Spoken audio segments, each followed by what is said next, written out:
자활이라는 게 무슨 말이죠? 뭐 사회복지 용어 같은데 자활이라는 말은 자기 힘으로 살아가는 그런 것을 자활이라고 하는 것 같아요. 우리가 신앙을 보더라도 처음에 우리가 신앙생활을 시작할 때는 누군가가 도와줘서 사실은 또 힘을 얻고 살아왔던 것 같아요. 신앙생활을 어느 때 어느 정도 또 우리 신앙의 어떤 그 연수가 차면 누가 돕지 않아도 스스로 이렇게 자생하게 되는 것 같아요. 일어서게 되는 거죠. 그래서 이 자리에 앉아 있는 저와 여러분이 전도제자의 가장 중요한 시간은 무엇보다도 지금의 사실은 시간표라는 사실을 좀 우리가 붙잡고 확인하는 중요한 또 이 시간이 돼야 되겠습니다. 지금 이 시간이죠. 지나온 시간도 아니고 앞으로 가야 되는 시간이지만 모든 과거의 시간과 앞으로 가야 될 중요한 시간은 오늘이라는 시간표를 통해서 응답으로 오게 될 것입니다. 그래서 지금 이 시간에 저와 여러분이 확실하게 붙잡아야 될 중요한 언약이 오늘 제목처럼 자활이지만 우리 스스로 일어날 수 있는 시간표가 뭔가 전환점이 필요하다라는 거죠. 이 자활이란 단어는 우리 하유집회 때 주셨던 말씀입니다.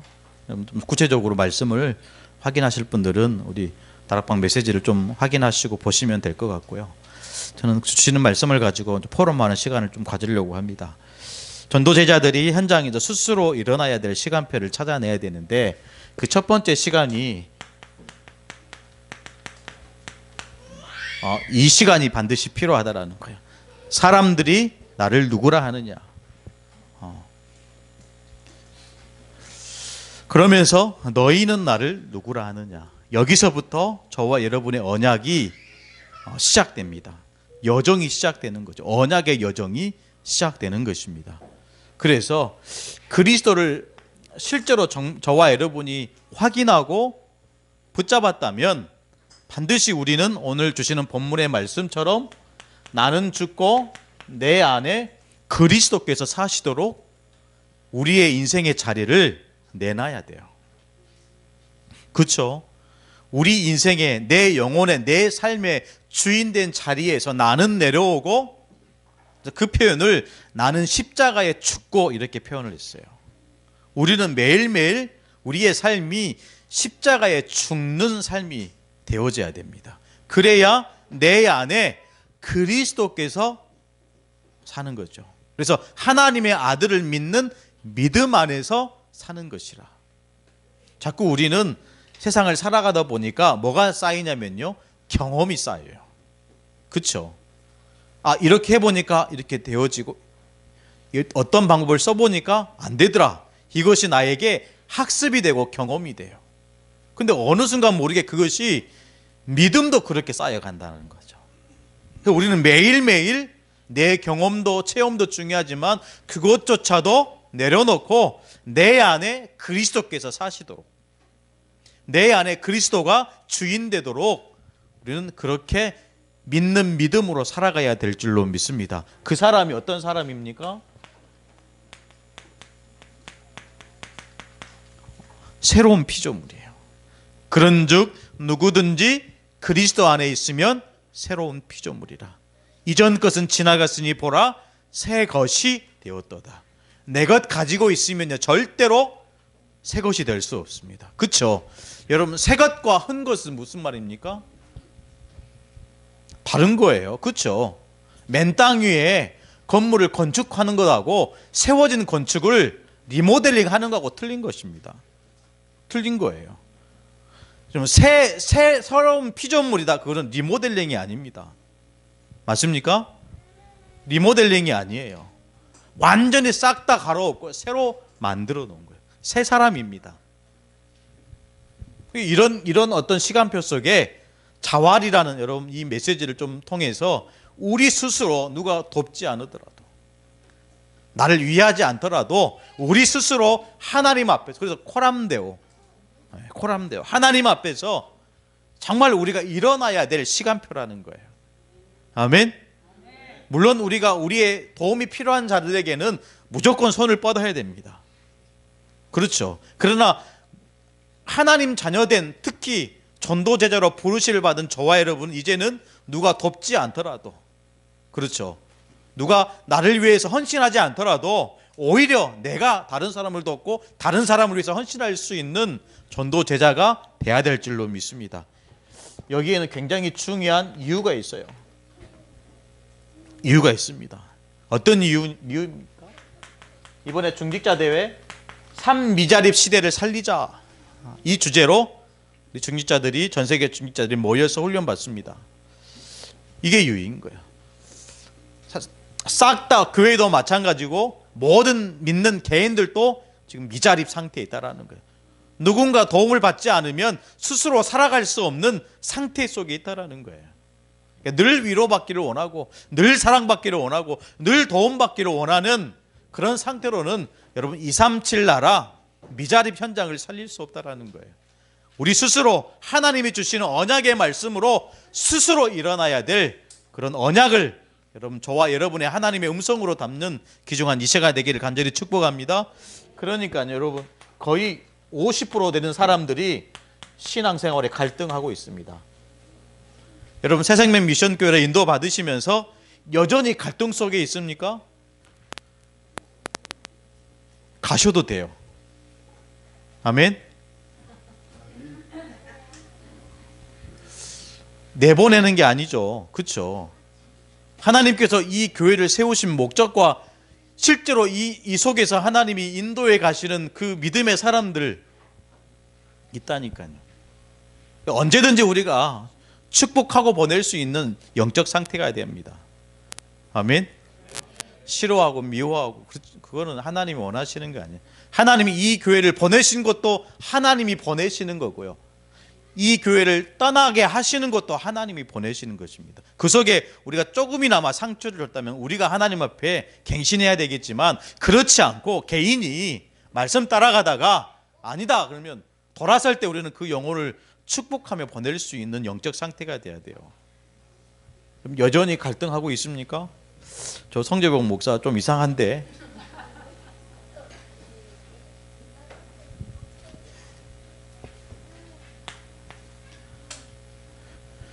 이 속에 있다 보니까 거의 여러분 40%는요 포기하며 살아요.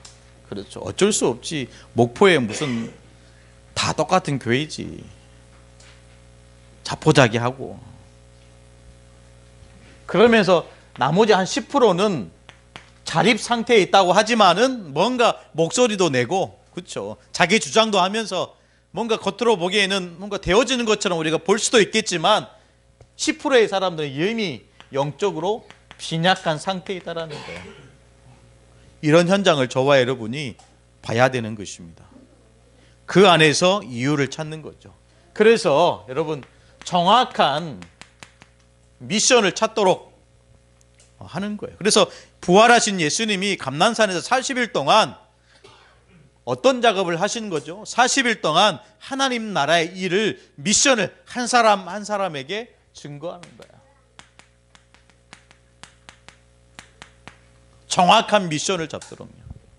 이게 굉장히 중요한 거죠. 이 정확한 미션을 가지고, 이 붙잡은 언약을 가지고 이 속으로 들어간 것입니다. 마가다락방에 모인 거예요. 그래서 이 자리에 모였다라는 것은 반드시 뭐가 전제가 돼야 됩니까? 미션이요. 새 생명 미션 아닙니까? 아멘. 새 생명 무슨 뜻입니까? 영혼입니다. 영혼 살리는 뭘 가지라고요? 미션을 가지라고요. 아멘. 그래서 저는요, 교회 이름 안 바꿀 거예요. 어떤 사람은 필요했다가 교회 이름도 바꾸더라고요. 그렇죠?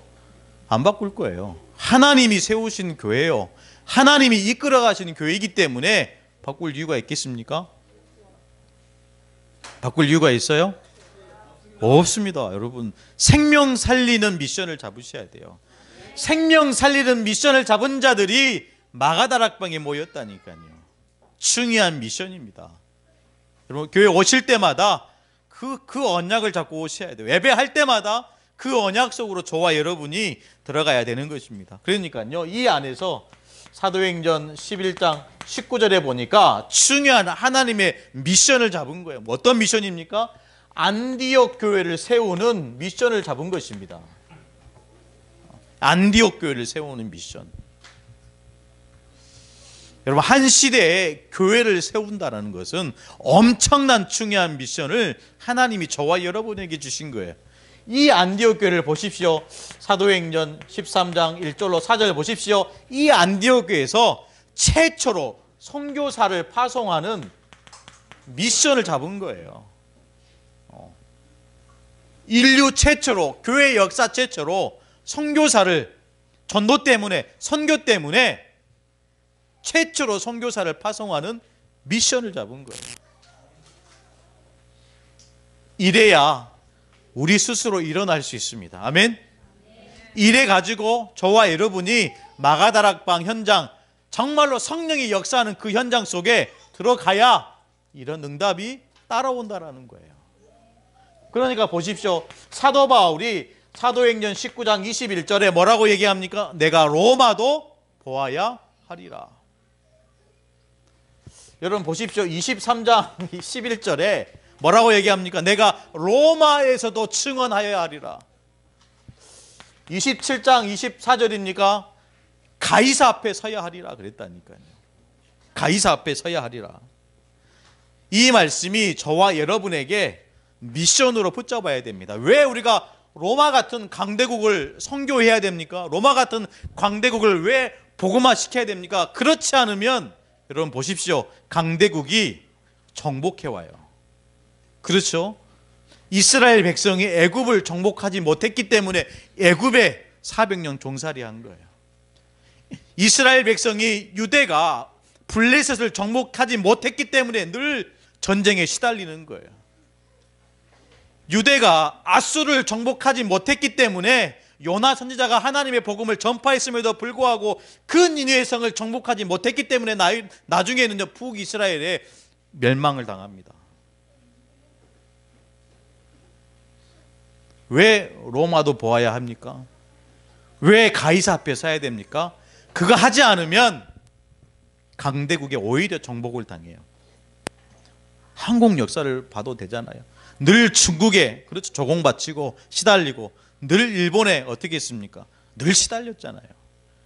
일본 복음화 해야 됩니까? 하지 말아야 됩니까? 해야 돼요. 왜요? 그렇지 않으면 흑암이 덮쳐온다니까요. 그렇지 않겠습니까? 정말로 우리 지역에 생명운동하는 교회가 하나님이 주시는 현장에서 오직 예수 그리스도 증거할 때 하나님은 현장을 정복하는 축복을 주실 줄로 믿습니다. 그렇지 않으면 오히려 현장이 저와 여러분을 정복해 간다니까요. 아니 복음 가진 저와 여러분이 현장을 정복해 가야 되는데 복음 없는 불신자 현장이 교회를 먹어가고 있다니까요. 여러분 한탄스럽게 생각하셔야 돼요.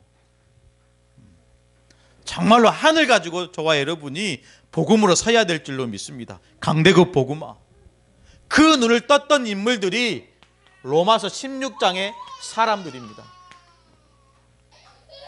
그 언약 안에서 바울이라는 전도자와 한 팀이 되잖아요. 그래서 자기의 생명을 드릴 만큼 자기의 모든 재산을 올인할 만큼 이 로마서 16장의 사람들이 서게 되는 거예요.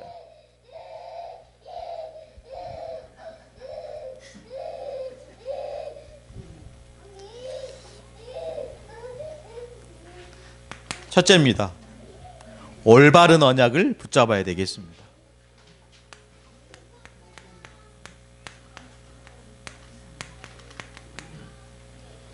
올바른 언약 아니면 여러분 하나님의 역사를 볼 수 없을 것입니다. 하나님의 역사. 하나님의 역사를 보기를 원하십니까? 올바른 언약 속에 있어야 됩니다.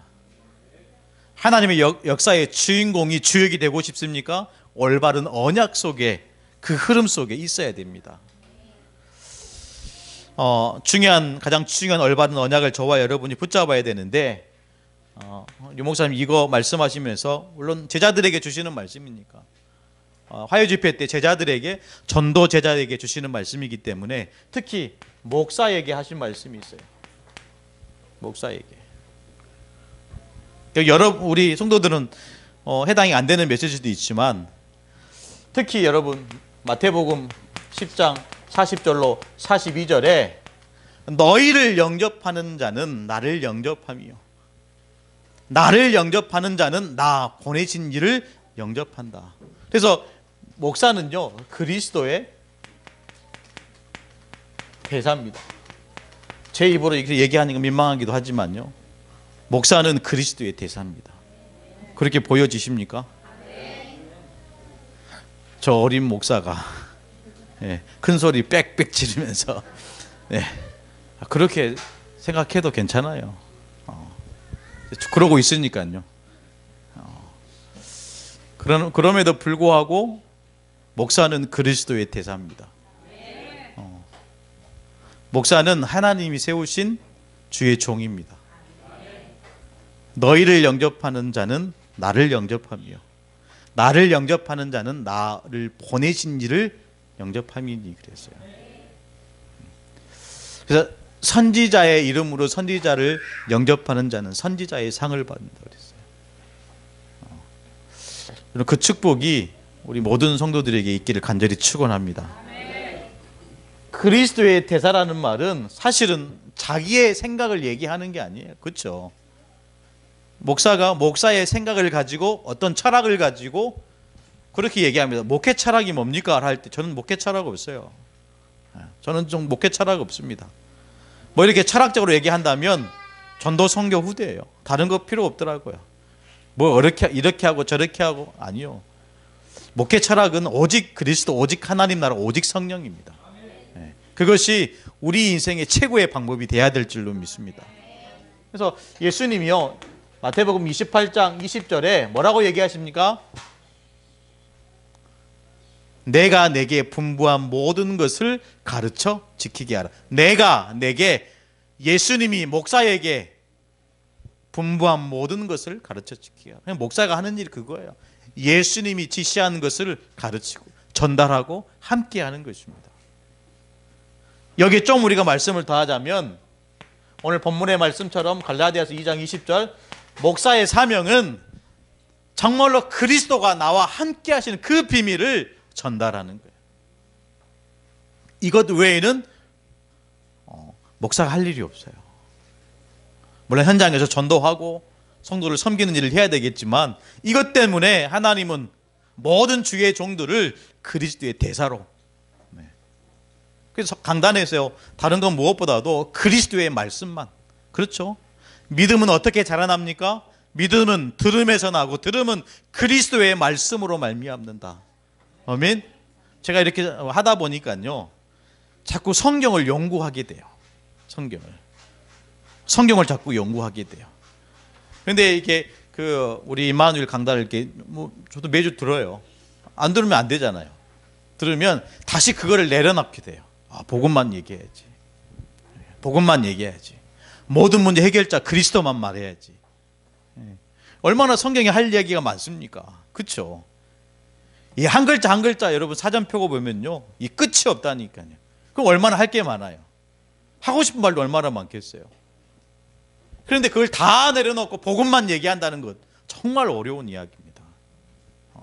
그렇게 되어지도록 우리 모든 성도들이 기도해야 돼요.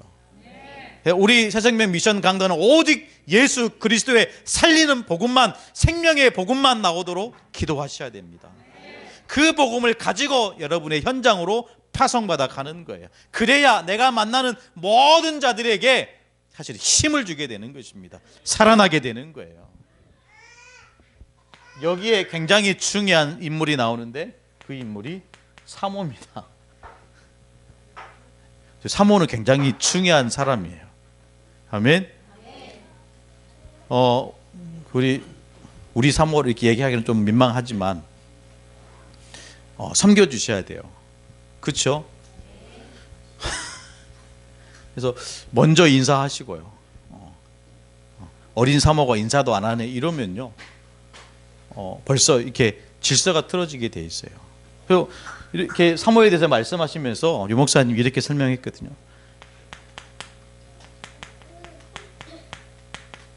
가르치는 어머니다. 가르치는 어머니다. 일전에 목포대학에서 교수로 불렀어요. 목포대학에서 교수로 불렀어요. 목포대학에서 불렀는데 이제 학과장님하고 이게 굉장히 친분이 있어요. 목포대 그 간호학과 학과장님하고. 그리고 교수로 부른 거예요.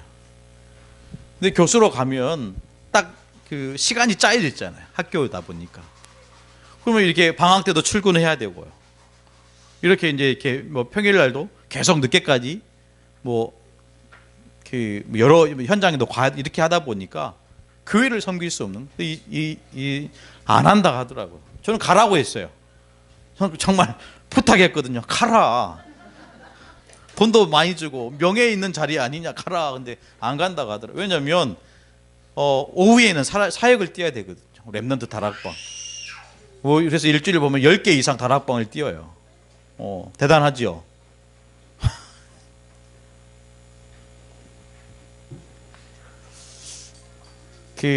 제가 여기 오기 전에 사모님을 섬겼잖아요. 그 얘기를 잠깐 하고 가겠습니다. 그 사모님 제가 이렇게 섬기면 한 3년 동안 섬겼던 것 같아요. 섬기면서 새벽 예배 드릴 때 단 둘이 예배 드릴 때가 몇 번 있었어요.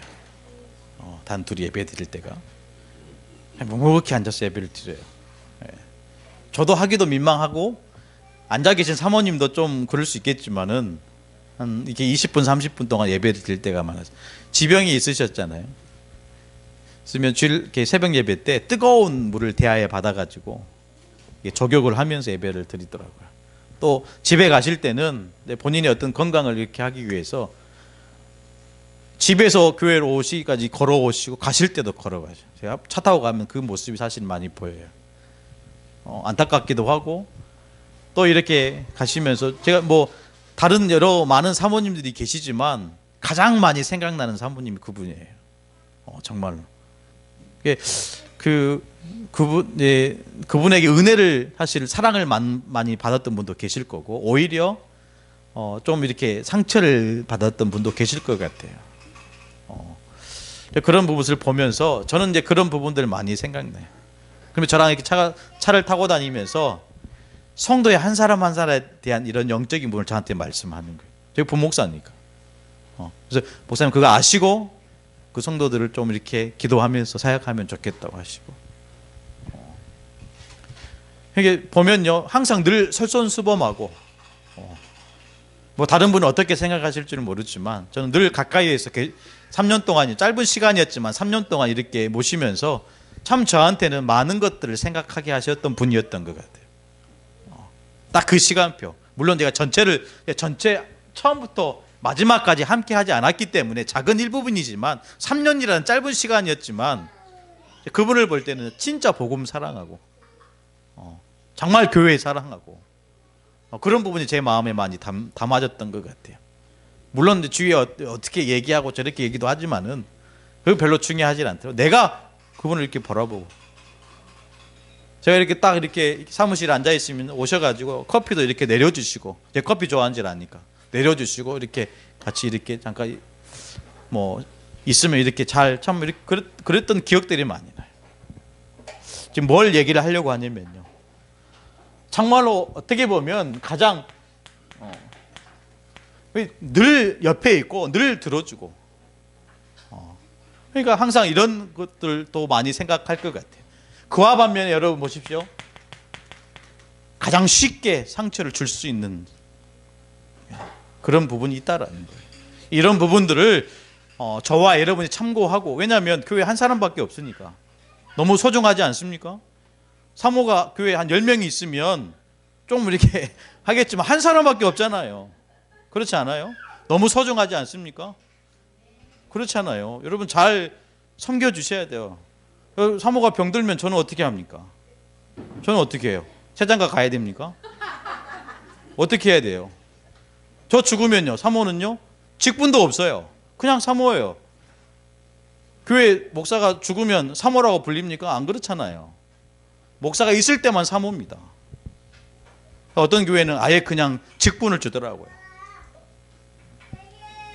그만큼 우리가 서로 위하고 뭔가 이런 관계 속에서 하나님이 원하시는 교회의 모습으로 세워져야 돼요. 또 우리 교회 안에 또 사모가 될 중요한 렘넌트도 있잖아요.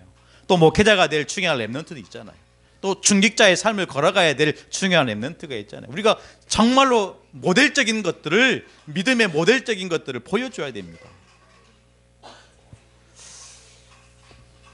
뭐 여기까지만 얘기하고요. 더 깊게 얘기하면 싫어할 것 같아서 여기까지만 얘기하려합니다.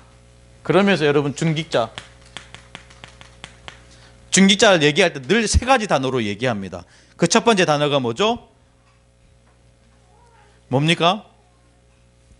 중직자는 보호자다라는 거예요. 그렇죠. 두 번째는요, 중직자는 동역자라는 겁니다. 세 번째 중직자는요, 식주인이라는 거예요.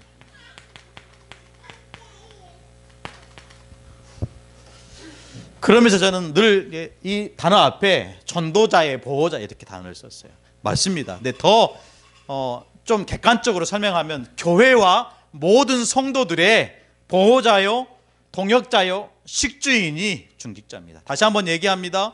중직자라는 것은 모든 교회와 모든 성도들에게 보호자요, 동역자요, 식주인이라는 거예요. 여러분, 중직자가 어떤 부분을 가지고 중직자로 얘기합니까? 우리가 쉽게 볼 수 있는 부분이 어떤 사람을 중직자로 얘기합니까? 장로님, 권사님, 안수집사님, 이 세 직분을 가지고 계시는 분들이 중직자로 얘기하는 거예요. 그럼 그 나머지 집사, 서리집사, 렘넌트, 청년, 성도, 이런 부분들을 보호하고 동역하고 식주인으로 중직자를 부르셨다는 거예요. 여러분, 그 사명을 중직자들은 감당하셔야 됩니다. 만약에 안수집사인 나에게 이제 갓 들어오고 신앙생활 좀 하고 있는 서리집사가 나를 굉장히 비방을 해요. 핍박을 해요. 그때 중직자는 어떻게 그 영혼을 바라봐야 됩니까? 보호자로 바라봐야 돼요. 아멘. 동역자로 봐야 됩니다. 가르치기보다는 여러분, 정말로 그 영혼을 위해서 기도할 수 있는 보호자요, 동역자요, 식주인으로 중직자의 사명 속에 살아야 돼요. 그래야 교회가 하나님이 원하시는 건강한 교회가 되는 거예요. 여러분, 교회가 크면 뭐 하겠습니까? 늘 싸우고 미워하고. 여러분, 뭐가 뒷담화죠?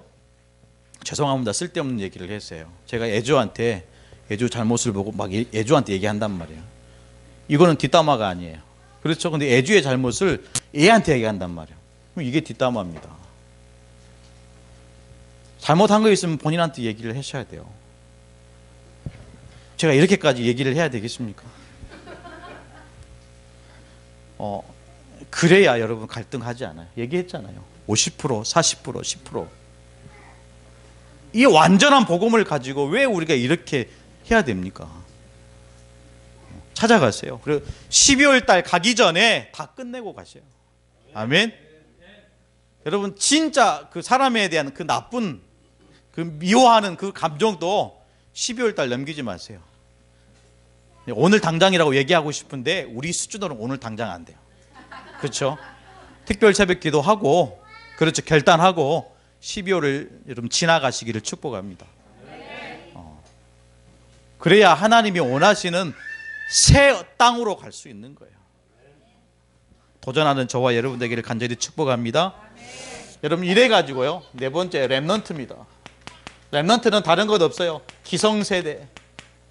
기성세대를 살리는 철저하고 완전한 훈련 속으로 들어가야 돼요. 겨울 훈련이 곧 시작됩니다. 모든 렘넌트들이, 모든 이 훈련받는 우리 중요한 렘넌트들이 이 언약 안에서 정말로 하나님이 원하시는 렘넌트의 길로 가도록 가르쳐야 됩니다. 훈련 안 받으려고 할 것입니다. 여러분, 화생방, 여자분들은 모르시겠지만 화생방 훈련하면요, 구멍이라는 구멍에서 다 눈물이 나와요. 여는 순간, 방독면을 벗는 순간 숨을 안 쉬어져요.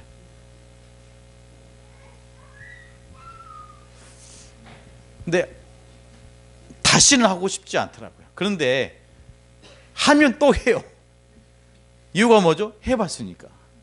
여러분 수류탄 던져보셨어요? 남자분은 한 번씩 던져보잖아요. 수류탄을 던지기 전에 반드시 연습탄을 던집니다. 훈련탄을. 한번 던지고 실제 모의탄을 던지고 나서 실제 수류탄을 던져요. 왜 그렇게 하는 거죠? 훈련되지 않으면 원하는 그런 목적지에 던질 수 없기 때문에. 마찬가지입니다. 하나님은 우리 렘넌트들에 하여금 정말로 중요한 응답을 다 준비해 놓으시고 완벽하게 예비해 놓으셨는데 그 현장에 들어갈 수 없는 영적 상태, 그것으로는 절대로 하나님의 응답을 볼 수 없다라는 거예요. 그래서 훈련시켜야 됩니다. 우리 모든 교회는, 우리 교회는 훈련받는 교회가 돼야 돼요. 아멘. 새가족, 화요집회, 여러 중요한 대회들, 훈련 속에 가서 정말로 모든 훈련을 통해서 세계복음화할 수 있도록, 이런 훈련이 있다는 게 얼마나 감사해요. 중직자는 중직자의 훈련, 렘넌트는 렘넌트의 훈련, 또 전문인은 전문인 나름대로 훈련. 그리고 어느 정도 나이가 되면 훈련 안 받잖아요. 그렇죠. 말을 해도 안 통하잖아요. 내가 어른인데 아이한테 얘기하면 아이가 안 들은다니까요. 근데 우리는 훈련 속에 있다 보니까 사람에게 훈련받지 않아도 될 만큼 정확한 하나님의 말씀을 통해서 하나님은 저와 여러분을 훈련시키잖아요. 때때로 갱신하게 만들고 때때로 우리를 완전히 바닥까지 치게 하시면서 다시 한번 일어나도록 하나님이 이루어 가시는 것이 바로 훈련의 시간표인 줄로 믿습니다. 그래 가지고 저와 여러분이 올바른 언약 안에서 언약의 여정을 떠나는 거죠.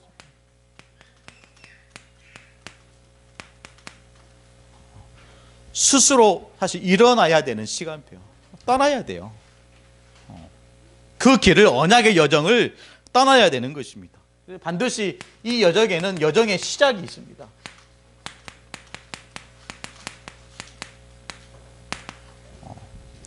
올바른 언약, 반복되는 말씀이지만 정말로 교회에서 해야 될 사명은 이것밖에 없어요. 예수가 그리스도, 복음이 뭡니까?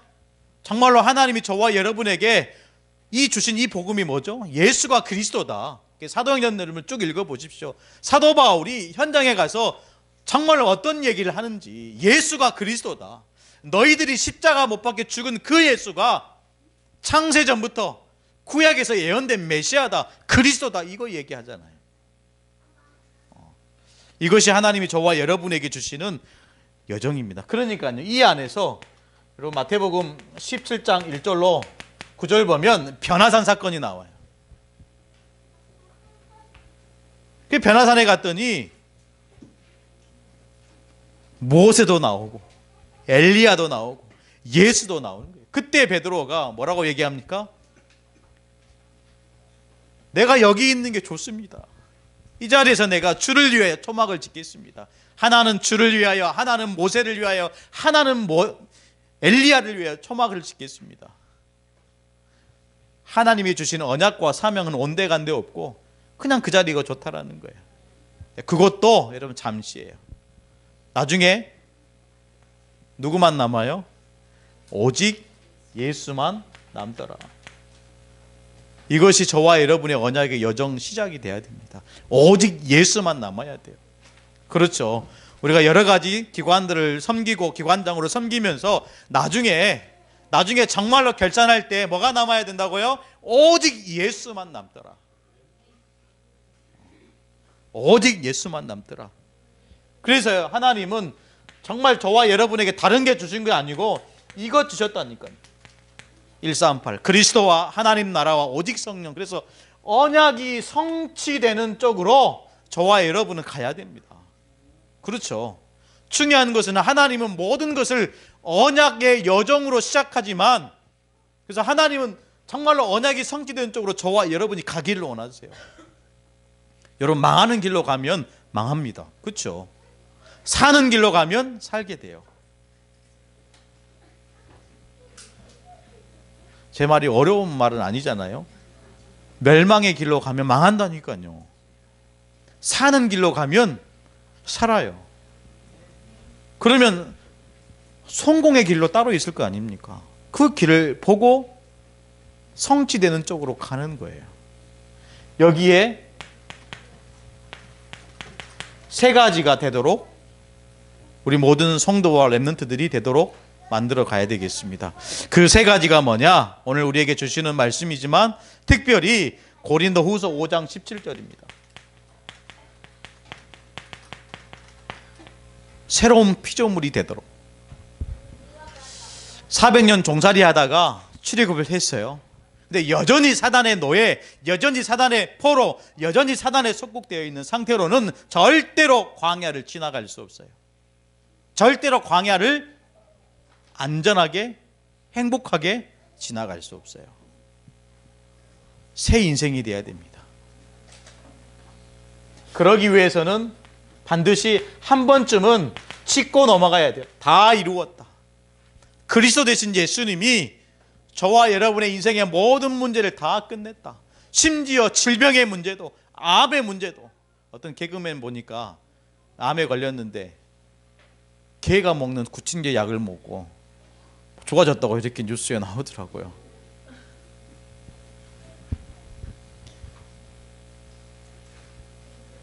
이게 보니까 그분이 예수 믿는 사람이에요. 저 그 보는 순간 부끄럽더라고요. 아니, 물론 이제 그런 것들 필요하겠지만 과학적으로 임상 실험이 된 약이 아니잖아요. 개 구충제가 사람 그 암에 뭐 이렇게 뭐 효과가 있다 이런 아니잖아요. 좀 그런 포럼보다는 내가 진짜 복음에 집중했더니 하나님이 나를 전도자로 살 수 있도록 살게 하셨다, 이런 포럼과 간증이 나와야 되지 않을까? 여러분, 정말로 끝났습니까? 고쳐지지 않아도, 내 문제들이 해결되지 않아도 나는 괜찮아. 아멘. 나는 지금 당장 어려워도, 그래도 그럼에도 불구하고 나는 괜찮아. 그럼에도 나는 이 길을, 이 좁은 길을, 이 십자가의 길을 걸어갈 거야. 그 신앙이 바로 요한복음 19장 30절 이 신앙입니다. 여러분, 오늘 말씀의 제목처럼 갈라디아서 2장 20절에 내 안에 그리스도께서 사시는 것, 하나님이 저와 여러분에게 주시는 그 아들을 믿는 믿음 안에서 사시는 것이라. 세 가지가 되도록 만들어야 됩니다. 내가 바르게 살고 있나? 내가 지금 걷는 이 걸음이 정말로 하나님 보시기에 하나님이 원하시는 길이 맞나? 점검할 수 있는 유일한 방법은 이거 보는 거예요. 이거 보는 것입니다. 내가 그리스도 안에 있는지, 내가 정말로 복음으로 다 끝났는지, 정말로 내가 믿음으로 살아가고 있는지, 이 안에서 언약의 현장을 저와 여러분이 확인해야 되겠습니다. 어떤 현장입니까? 237 현장으로 가는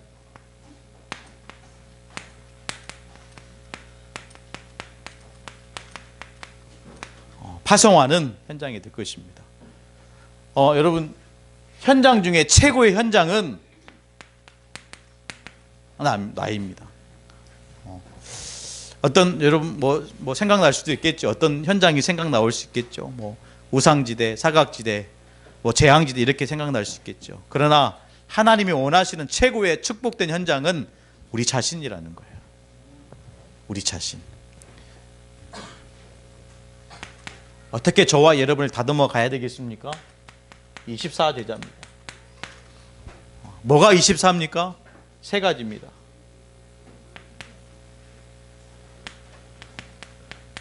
이거 되는 제자. 여러분, 이렇게 글씨도 쓰면 쓸수록 어려운 단어를 이렇게 여러분 이렇게 하면 치매도 예방된대요. 그래서 목사님 영어 또 하시네. 저도 하기 싫은데 여러분, 치매 걸리지 마시라고.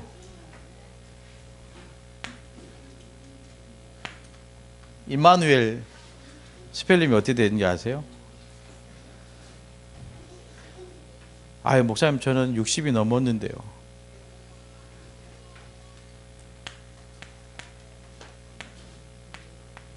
임마누엘.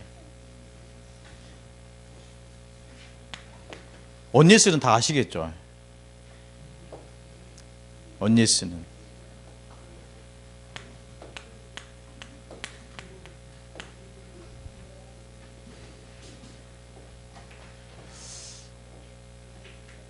글씨를 제가 삐뚤빠뚤하게 써서 잘 못 적으신 분이 계시는 것 같아요. 다시 적을까요, 정자로? 네. 잘 안 보이시면 그냥 이렇게 쓰시면 돼요. 네. 24제자. 뭐가 24제자입니까? 나와 함께 하신 하나님, 그걸 누리는 제자.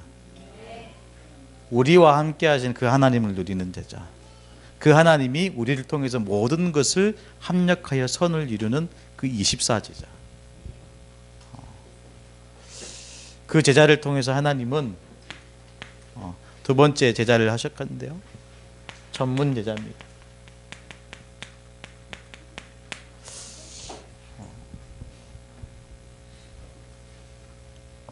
앞으로 계속 4차 산업, 뭐 여러 교회들마다, 대형 교회들마다 4차 산업 이런 얘기를 많이 메시지 중에 이렇게 심어서 하시더라고요, 목사님들이요. 그러니까 준비하지 않으면 앞으로 우리 후대들이 할 것이 없을 것 같아요. 어떤 제자냐?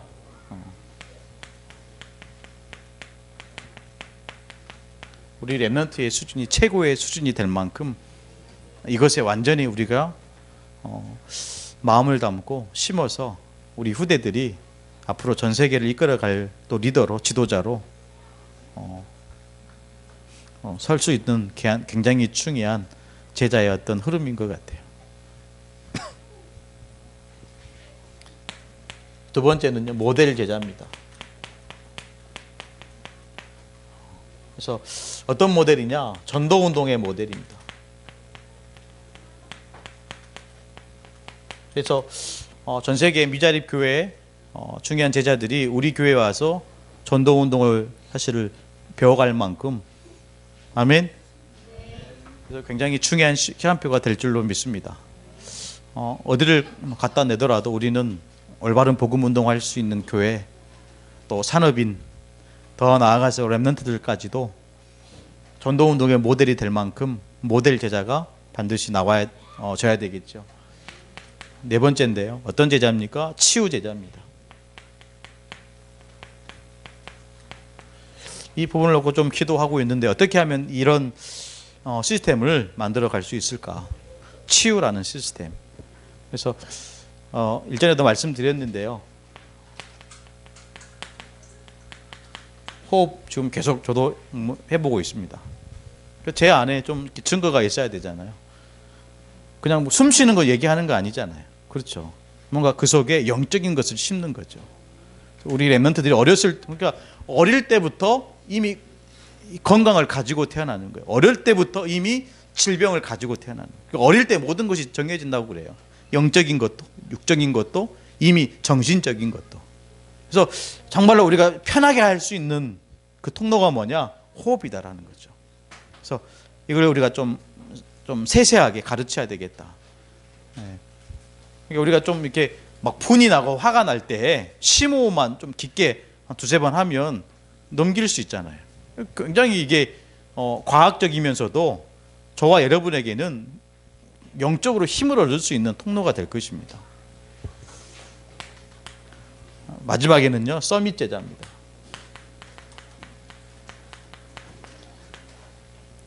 서밋이라는 단어를 썼는데 특별히 영적 서밋이 되겠죠. 기능 서밋이 되겠죠. 문화 서밋이 되겠죠. 그 이전에 우리가 오력이라 하잖아요. 오력. 그래서 모든 렘넌트와 우리 모든 또 성도들이 실제로 그래서 여러분 보십시오. 우리가 성령을 받으면 그걸로 끝이지만 성령 충만은 매일 받아야 돼요. 그렇죠?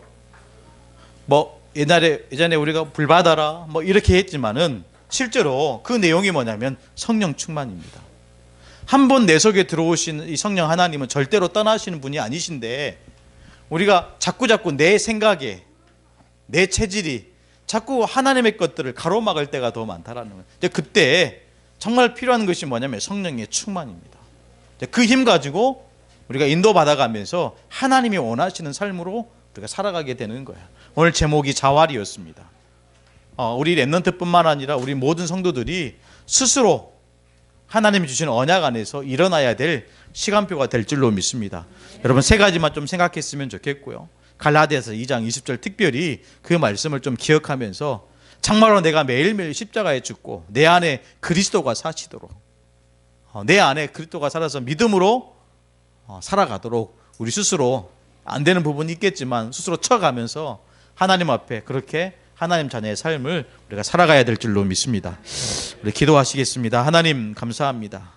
오늘 또 정말로 말씀 흐름 속에서 우리에게 하시고자 하는 말씀을 나누게 하시니 진실로 감사를 드립니다. 다른 무엇보다도 믿음으로 서게 하여 주옵소서. 다른 무엇보다도 언약을 따라가는 언약의 여정이 시작되게 하여 주옵소서. 살아계신 예수님의 이름으로 간절히 기도드리옵나이다. 아멘.